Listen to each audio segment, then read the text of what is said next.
Okay, so with as well, another one on training frequency, as well you want to build strength, do hypertrophy but build strength in the hypertrophy, and then on top of that, the strength and the hypertrophy, build density in the muscle, so essentially the muscle will grow thicker and larger, but also make you more powerful. Also working through strength curves, so exercises where you are weakest at, which is usually the extremities. So when you do a chest press, way down here it's really hard, and then up the top where it's hard to get that last push right out. So things like that. So with biceps, way down the bottom and then way up the top. So incorporating that, there's lots of ways to do it. I find I've tried so many. With biceps, so many angles and ways you can approach it, but let's stick with cables, so this way we don't strain our joints and our tendons and ligaments as much. So start with, you got the cable machine, hopefully a close one, but the cables are only maybe a metre and a half apart, something like that. Start back where you are tended to be weakest. So you want to start as well with the hand neutral. So if you've got grips, as you come up, so if you can see what I'm doing, so as you're here, come up and turn inwards, and to go down, so neutral. So neutral is here. So supine. So come up supine and go down neutral. This way you fully lengthen out the bicep, and it'll actually as well help to strengthen you up down the bottom end, I find, because that's where the fully lengthened bicep is. So if you can do back here, if you can do about 5 sets, 40 second, 30 second, 20 second rest, anywhere in between there I find is ample.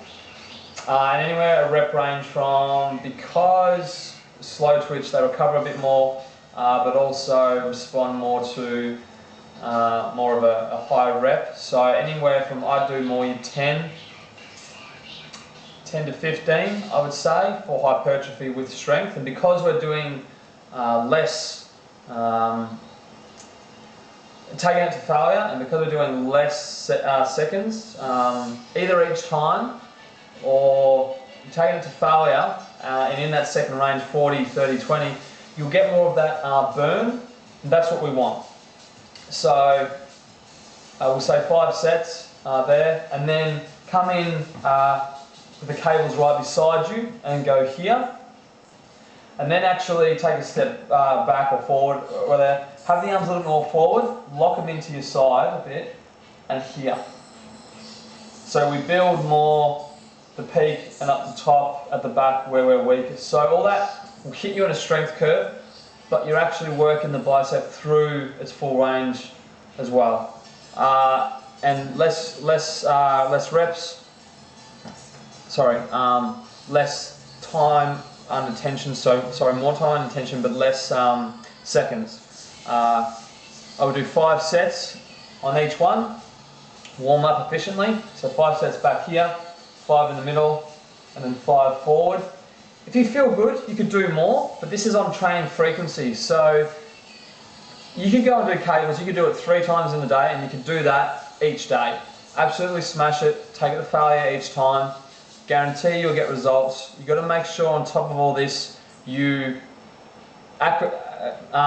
efficiently have enough protein, especially before, getting good electrolytes during. You could even have some greens, some superfoods during your workout. That's a great way to help get the nutrients definitely to the blood a lot better, because the muscle needs nutrients as well, not just amino acids.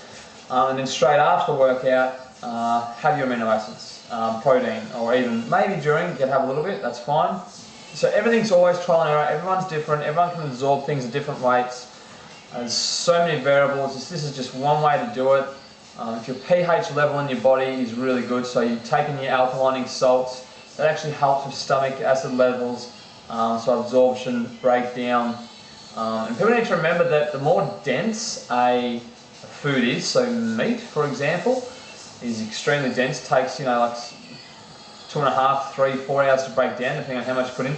Requires a lot of stomach acid to help break that down. So making sure, yeah, you don't destroy your stomach acid levels. So I wouldn't be having a lot of things like tuna, which are really bad on the gut.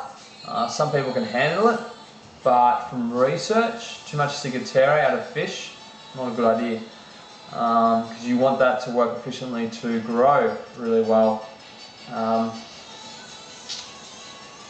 I think that's probably about it. Otherwise I could just keep going on forever. I don't want to say too much more. Try that. So, and see how you go. Cheers.